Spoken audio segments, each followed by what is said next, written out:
To neznášam, ty kokos, do novej posilky nikoho nepoznám, sám tu som. Však skúsim. Ty kokos, jak sa otvára? Otvorené to je? A tam tak to je.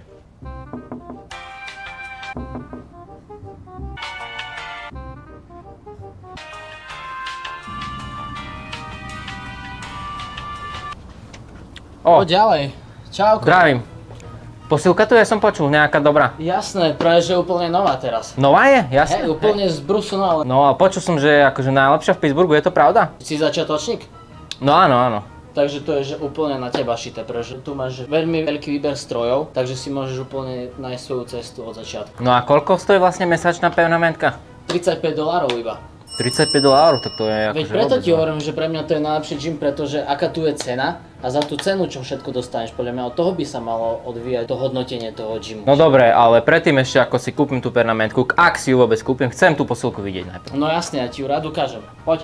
No takže hneď na začiatku pri vstupe tu máš kardiozónu.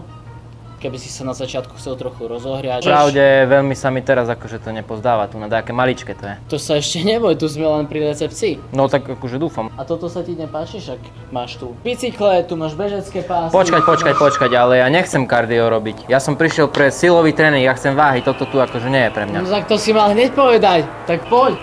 No tak to som zvedavý. Toto je niečo pre teba.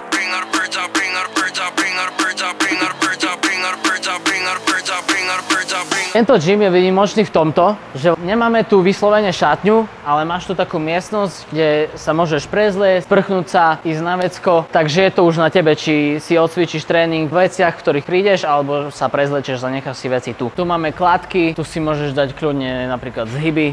Ja tu veľmi rád zhybujem, pretože sú mäkké ručky. Hora, z dola, tým pádom môžeš si dať rôzne cviky na prsia, alebo rôzne napríklad variácie bicepsové alebo tricepsové. Môžeš si tu vybrať z rôznych úchopov, ktoré chceš použiť na rôzne cvičenia. Môžeš si úplne vybrať, že ktorý ti sedí najviac a samozrejme expandre pri rozcvičke nemôžu chýbať. A moja najviac obľúbená vec je tu samozrejme, môžeš si krásne tu doplniť vodu, keďže samozrejme mne 1 liter pri tréningu nestačí a nemal by ani tebe. Ďalej tu máme lavičky na bench press, potom tu máme tento úžasný stroj na ramena, ktorý ti odporúčam využiť. Samozrejme, tu máme stroje na chrbát, ktoré môžeš ťahať z hora alebo takto spredu. Samozrejme, je tam podložka aj na mŕtve ťahy. Obrovské množstvo jednoručiek. Máš tu stroj na prsia číslo 2, stroj na prsia číslo 3. Ten je môj napríklad osobne obľúbený. No počkať, ale všetko len prsia, chrbát, ale ja chcem aj nohy cvičiť, niečo na nohy? No tak pre teba tu máme jednu veľkú špecialitku. Takže máme tu jednu miestnosť, ktorá je vyhradená úplne iba na nohy. Máš tu leg press číslo 1, hneď na druhej strane máš leg press číslo 2, máš tu hack and drepy a samozrejme klasiku, dvakrát klasické stojany na drepy. A potom tu máš ešte takú špecialitku, samozrejme, keďže sme v Amerike, takže máš tu taký špeciálny stroj na drepy, ktorý ti môžem potom niekedy neskôr ukázať. Ako sa ti to zatiaľ páči? No akože vyzerá to veľmi dobre a tá cena je vážne tiež akože dosť dobrá. No neviem, akože možno by som to aj skúsil, ale vieme sa dohodnúť, že dáme spolu teraz nejaký tréning na chrbát a potom sa rozhodnem. Samozrejme. Tak poďme na to. Keď idem cvičiť chrbát, stále začínam s hybmi, tak stále si dám 4 série, také rozcvičovacie. Druhý cvik, pôjdu priťahni zlatý smrad, takže pekne sadneš, zapreš sa, ťaháš hlavne lakťami. Ruky máš ako háky, ďalečko pekne lakťami dozadu.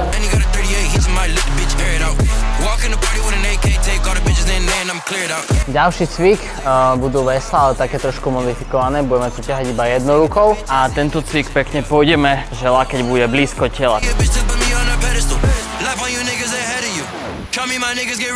Mám rád, keď pri každom cviku zmením nejakú chop, takže už sme išli cvik z hora, sme išli ho spredu, kde lakeť bol blízko pri tele a teraz pôjdeme znova akože ako keby spredu, lenže budeme v inej polohe, ale lakte pôjdu od tela.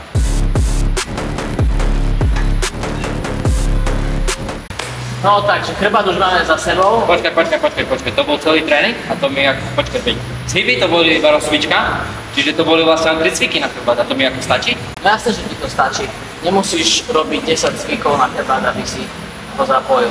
Stačia úplne 3, pri ktorých budeš mať ruky stále v inej polohe, čo sme robili aj my a tým pádom odcvičíš celý chrbát a úplne ti to stačí, ak pôjdeš v každom cvičení aspoň tu 1-2 série do zlyhania. A vlastne to aj dáva zmysel, lebo pri každom triku sme vlastne zapájali ten chrbát z inej polohy. Áno. No super potom, tak ďakujem za tréning. A počkaj, myslíš si, že sme skončili? No v Blaveri spravili sme, že dáme chrbát, ne? Ale s chrbtom ide samozrejme aj biceps, nie? Aj. OK, takže to ešte nie je koniec. Nie, ideme si dať ešte dvojcviky na biceps a ideme na to. Poď. Takže ako prvú si dáme skotovú lavicu. Ja biceps cvičím na takto, že si dám prvú sériu ťažkú váhu a pôjdem s ňou malo opakovaní, nejakých 6 až 8. A potom hneď bez prestávky zoberiem jednoručky a ešte dopumpujem bicepsy takýmito klasickými bicepsovými cvikmi. A druhý cvik na biceps, idem klasické kladiva a znova idem prvé 3 série, idem s ťažkou váhou, malou opakovaní, ale potom štvrtú sériu si dám takúto akože nejakú váhu, čo zvládnem aspoň 10 krát a dám s ňou 10 opakovaní a dám znova o 5 kg menšiu a znova sa snažím dať 10 opakovaní, znova o 5 kg menšiu a znova sa snažím dať čo najviac opakovaní a vlastne takto idem až do zlyhania tú poslednú sériu. Let's go! Do zlyhania, stále do zlyhania. Fúha, perfektný tréning, ďakujem, asi fakt to zoberiem. Veľmi sa mi páči tá posilka, ale vlastne, počkať. Ako sa tu vlastne dostanem, keď dvere sú stále zamknuté? No, keďže už si rozhodnutý, takže ja ti predám túto kartičku, s ktorou si môžeš otvárať dvere a je to tu vlastne 24/7. Čo? Takže môžem sem prísť aj o 11:00 v noci a zacvičiť No si. samozrejme. Tak to beriem na tuty, máme dohodu. Takže najlepší gym? Najlepší gym jednoznačne. Takže môžeš nám napísať do komentu, či s nami súhlasíš, či tento gym je fakt najlepší. A samozrejme, ak sa ti páčilo videjko, tak daj odber, like a... Nezabudni na to, že dôležitá nie je motivácia, ale konzistentnosť. Čau. Čau.